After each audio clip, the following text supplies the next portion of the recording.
for something completely different.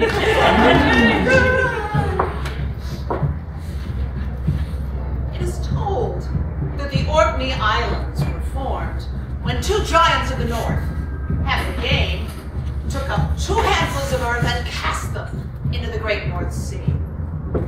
Not long after that, some people of the north, looking for something more warm and welcoming, decided to mount their longships and go south until they found the Orkney Islands, and they said, well, there's another place, and there they stayed. And they were a hard people, a stark people, a people who were great warriors, who valued a smile very little. Greatest of all of these warriors was the great King Lot, liege man to Uther Pendragon, whom we heard so much about. And one night, Lot was sitting at feast with Uther, and he said, my lord, bare is the back of a man without sons. I would have sons, but I have no wife. May I have your leave to find me a wife? And Uther, who'd been feasting a little too long, looked around and went, I'll go better. And he looked around the hall, and he saw his wife Igraine's young sister, Morgause, and he goes, there's little Morgause, she's 13 years summer. She'll do. And then he looked at his wife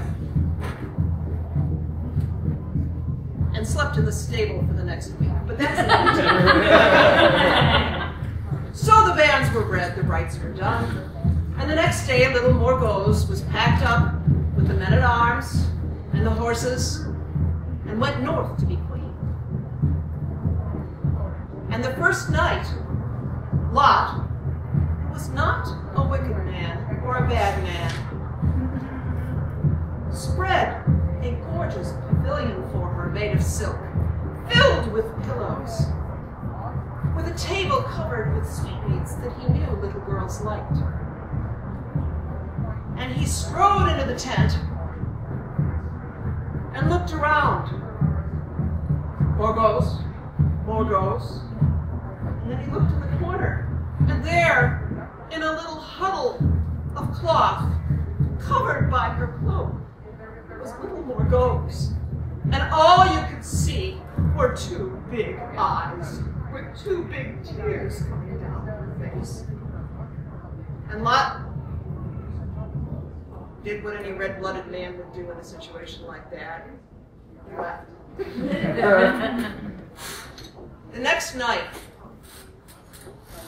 he laid out the necklaces and bracelets of the queens of Orkney, laid them out on the cushions and said, Morgause, come here.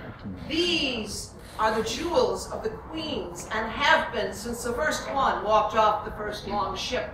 You will have this, you will have honor. Come here, Morgause. And there in the corner huddled, with 2 big eyes, with 2 big tears rolling down her face, was little Morgause. And Lot sighed, took a pillow, and curled up in the corner of the tent for the night. The next morning, he just didn't know what to do. He knew that he should be a man, show her who was master in the house. But he knew that he would rather cut his hand off than raise it to her, for she had tugged at his heartstrings. And so he consulted his men-at-arms about what to do with a woman. And they had some advice for him. Well, first you tell them about the battle, and then you show them about the battle, and they go, ah. Then you talk some more about the battle, and they go, ah. And then you say, and this is how I won the battle, and they go, ah. And then usually they fall asleep. Well, he thought it was worth trying. And so he strode into the tent and said, Morgause, Let me tell you about the time that I smote the giant that would have taken Uther out.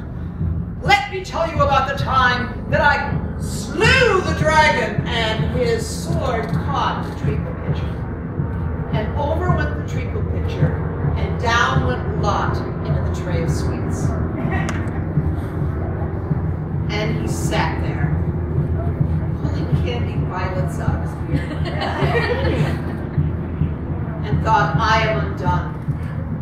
And then he heard from the corner a sound. And he heard it again. And then suddenly little Morgause was flying out of the cloak, throwing her arms around him, going, oh, Lot, you look ridiculous. I love you. And they looked into each other's eyes, and she was laughing. And he, deep down, felt this thing that he thought might be a cough. And it became laughter.